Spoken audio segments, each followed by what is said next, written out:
Hi guys, මං අද දවල්ට රසම රස කෑම වේලක් හැදුවා.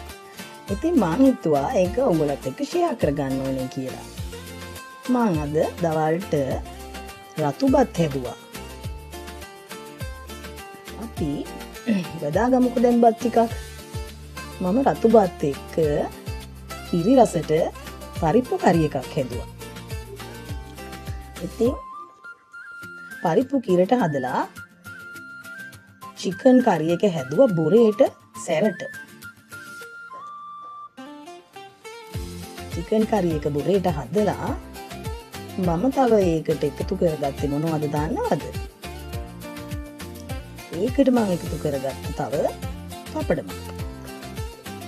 ඒක තමයි හරියටම ගැලපෙන්නේ. ඉතින් අපි කාලා බලමුද? රස කොහොමද කියලා.